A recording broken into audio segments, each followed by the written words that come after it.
পাহাড়ি মানুষের রূপচর্চার গুপ্তধন, সেই ভালোবাসায় গড়া ঘন ন্যাচারাল কাজল। আসুন আপনাদের নিয়ে যাই তার সৃষ্টির মায়াবী পথে। ভোরবেলা জঙ্গলে গিয়ে চিড়ের গাছে দাগ কাটি, আর সেখানে আটকে দিয়ে বড় শামুকের খোল। কয়েক ঘন্টার মধ্যে তাতে জমে ওঠে আঠালো রস।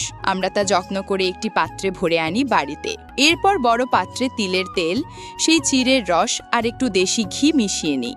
মিশ্রণটি ছোট ছোট বাটিতে ভরে প্রতিটি বাটিতে বাতি জ্বালিয়ে দিই। ওপরে বাঁশের ভর দিয়ে উল্টো করে আরেকটি বাটি ঝুলিয়ে দিয়ে আর তাতেই ধীরে ধীরে জমতে শুরু করে কালো ঘন কাজল। কিছুক্ষণ পর জমা কাজল আমরা আলতো করে ব্রাশ দিয়ে তুলে নিই। তারপর পরিষ্কার জলে মিশিয়ে ছেঁকে একদিন রেখে দিই, যাতে অশুদ্ধি নিচে নেমে যায়। পরের দিন সেই কাজলকে দেশি কুটনিতে পিষে তাতে মেশাই মধু, নারকেল তেল, শিংড়িপ, সোনার গুঁড়ো, কস্তুরি, বোরোনিয়ল আর মুক্তোর চূর্ণ। প্রতিটি উপাদান চোখকে ঠান্ডা ও নিরাপদ রাখার জন্য।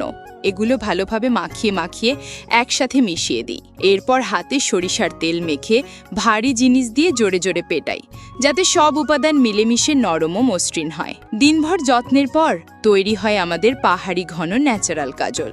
এটি শুধু চোখের সৌন্দর্য বাড়ায় না, বরং চোখে আনে শীতলতা আর হৃদয়ে ছড়িয়ে দেয় এক অনন্য প্রশান্তি।